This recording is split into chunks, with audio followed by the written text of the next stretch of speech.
Olá pessoal, tudo bem com vocês? Eu sou a professora Ivonete Ninck e hoje eu vim falar com vocês sobre Tarsila do Amaral e também sobre uma das suas obras mais importantes, o Abaporu. Eu vou apresentar para vocês uma entrevista da sua sobrinha neta Tarsilinha do Amaral.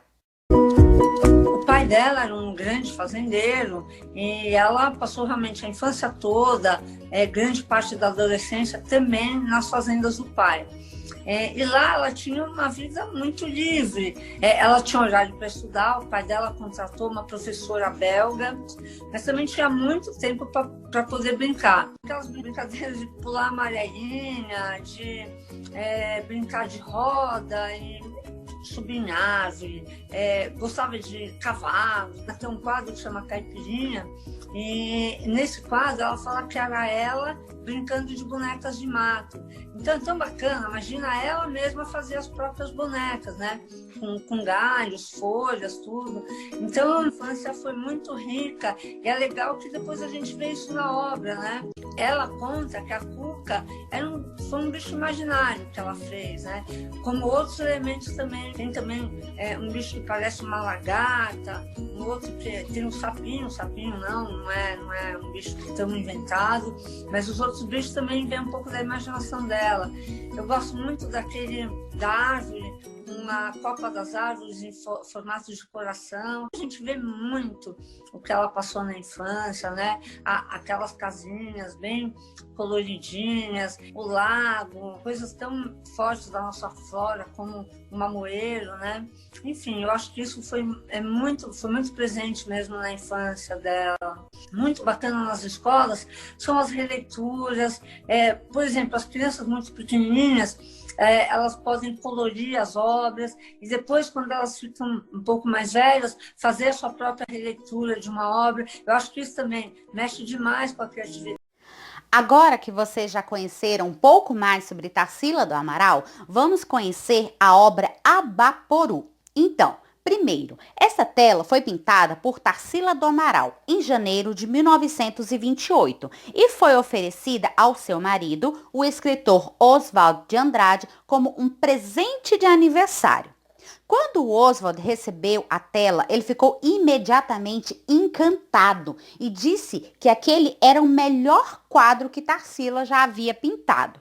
Os elementos que constavam na tela, especialmente a inusitada figura ao centro, despertaram em Oswald a ideia da criação do movimento antropofágico. Assim que ele recebeu o presente, ele mostrou para um de seus amigos, o poeta Raul Bopp, e juntos eles começaram a enxergar ali, naquela figura enigmática, um índio canibal, um homem antropófago, aquele que iria devorar a cultura para se apossar dela e reinventá-la. Tarsila, ao ouvir aquelas conversas, empolgou-se com a interpretação e correu para um velho dicionário de Tupi-Guarani e nomeou a obra de Abaporu. É um nome de origem Tupi-Guarani e significa homem que come gente, canibal ou antropófago. O título da tela é resultado de uma junção dos termos aba, homem, pora, gente e o comer. Agora vamos entender um pouco sobre o contexto social. O que é que isso tem a ver? Bem, então vamos lá. O que isso tem a ver com o movimento antropofágico? Primeiro eu preciso saber o que é antropofagia. Então, isso é uma referência aos rituais de canibalismo. O que é canibalismo? É devorar o outro. Até esse momento, aqui no Brasil, o que era valorizado eram as obras artísticas europeias. O que era produzido pelos brasileiros não tinha destaque.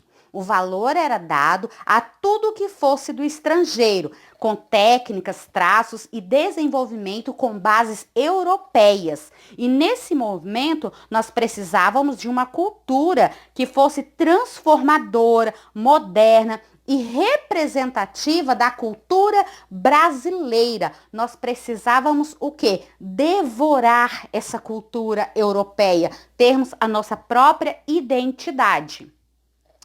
O que precisava ser devorado, assim como no canibalismo, era a cultura europeia. Era preciso engolir as técnicas e as influências de outros países e assim desenvolver uma nova estética artística brasileira.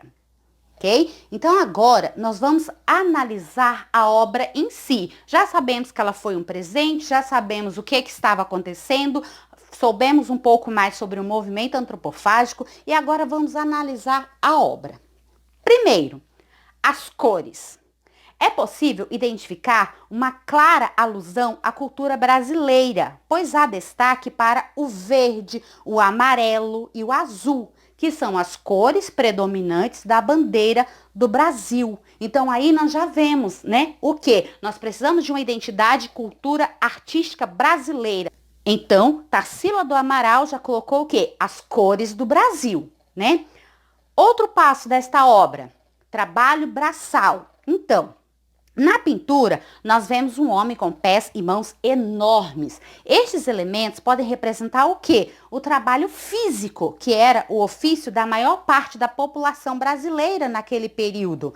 Há destaque para o sofrimento do trabalhador brasileiro, a importância exagerada dada à força braçal e ao trabalho físico. Nós estávamos no ano de 1928, então o brasileiro, ele era o quê? Trabalhar, fazer o serviço pesado, fazer o serviço bruto. Nós também temos ali o sol. O sol simboliza a dura rotina do trabalhador, ok? Aí o que nós temos aqui da paisagem brasileira? Nós temos um outro elemento aqui, o cacto. O cacto faz alusão direta à cultura brasileira também, especialmente a região do Nordeste, que possui tal vegetação em abundância. Além disso, a primeira capital brasileira foi Salvador, entre 1549 e 1763, e é onde está a maior diversidade de cactos no Brasil. O cacto é uma lembrança da seca, da resistência. Ela estabelece um paralelo com o povo brasileiro, celebrado pela sua capacidade de resiliência, capacidade de lidar com problemas, adaptar-se a mudanças, superar obstáculos, resistir à pressão de situações adversas, ok? Então, um outro elemento desta figura do Abaporu é a cabeça menor do que o corpo, né? Nós temos aí uma cabeça bem pequenininha, desproporcional. O que nós podemos observar? Primeira coisa, a cabeça, ela está deformada. Não é possível ver nem o traço do que seria a boca, né? Então, por que será que essa cabeça, ela está deformada? Ela é menor, para indicar uma suposta falta de pensamento crítico, né? Porque até esse momento as obras artísticas todas eram bonitas, lindas, maravilhosas se fossem estrangeiras. E aqui, como que o brasileiro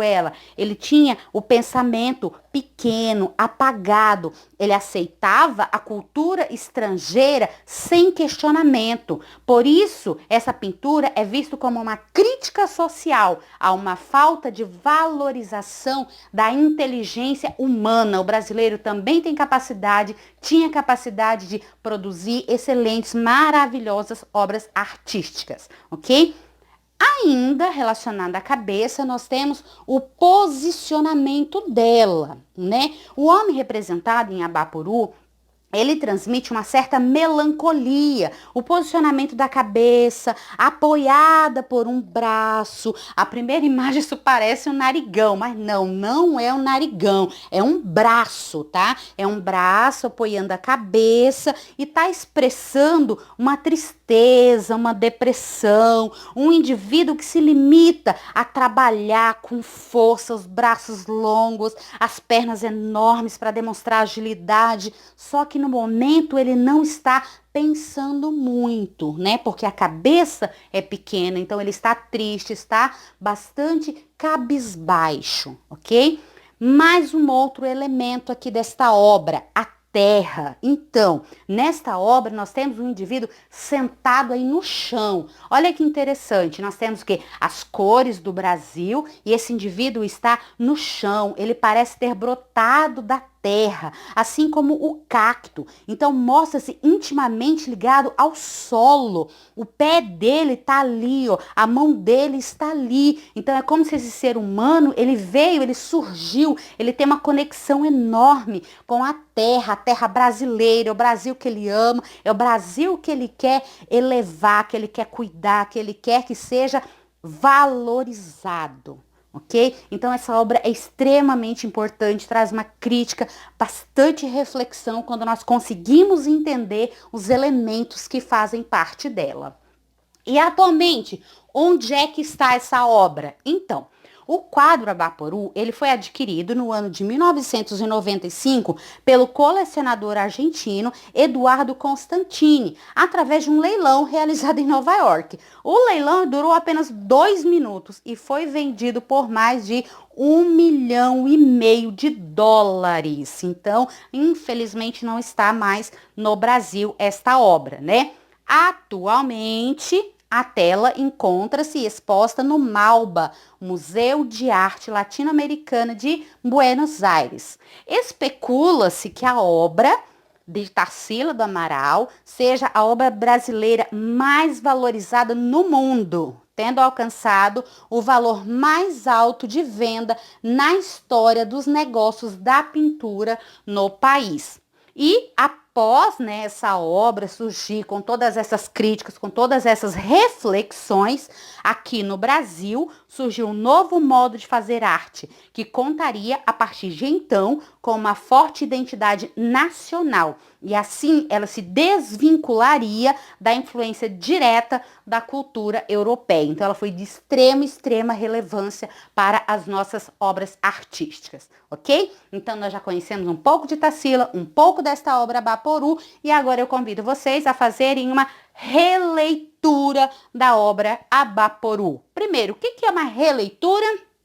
A releitura de uma obra de arte é a criação de uma nova obra, tendo como referência uma obra anterior para dar a essa nova obra outro sentido, acrescentando a ela um toque pessoal, de acordo com as próprias experiências. Então aqui, ó, tem algumas sugestões para vocês, algumas inspirações, e agora eu solicito a vocês: pensem, reflita tudo o que vocês sabem agora e faça uma releitura desta obra, ok? Caprichem, e esta foi a nossa aula de hoje. Obrigada, até o próximo encontro.